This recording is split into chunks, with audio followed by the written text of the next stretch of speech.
বাজারে স্তূপ করে রাখা মন কেমন টমেটো। দিনাজপুরে নাবিজাতের টমেটোর বাম্পার ফলন হয়েছে। জেলার সবচেয়ে বড় পাইকারি বাজার থেকে প্রতিদিন 50 থেকে 70 ট্রাক টমেটো দেশের বিভিন্ন এলাকায় সরবরাহ করা হচ্ছে। তবে খুশি নন কৃষক। তারা জানান, অন্য বছর এ সময় প্রতিমন টমেটো 2000 টাকার বেশি দরে বিক্রি হলেও এবছর বিক্রি হচ্ছে 250 থেকে 350 টাকা দরে। এতে লোকসান হচ্ছে তাদের। গতবার আমরা এই সময় আমরা 1800, 2000, 2200 এরকম আমরা বিক্রি করছি, কিন্তু এইবার 300, 380, 350 এরকম আমরা বিক্রি করতেছি। 300 টাকা করে হাজিরা, পুরুষ পাইট হচ্ছে আপনার 500 টাকা হাজিরা।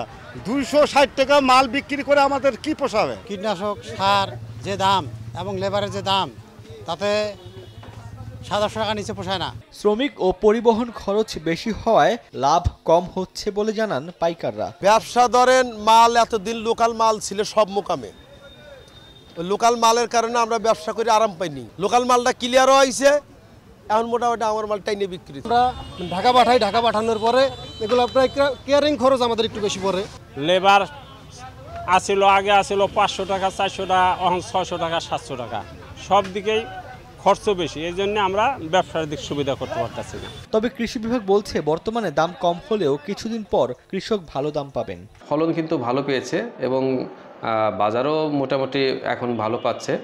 আর ভবিষ্যতে আশা করি এর কিছুদিন পরে এই দামটা কিন্তু আরো বাড়বে। কৃষি বিভাগের তথ্য মতে দিনাজপুরে চলতি মৌসুমে 1746 হেক্টর জমিতে টমেটো আবাদ হয়েছে। এর মধ্যে নাবিজাতের আবাদ হয়েছে 925 হেক্টর জমিতে। সময় সংবাদ, দিনাজপুর।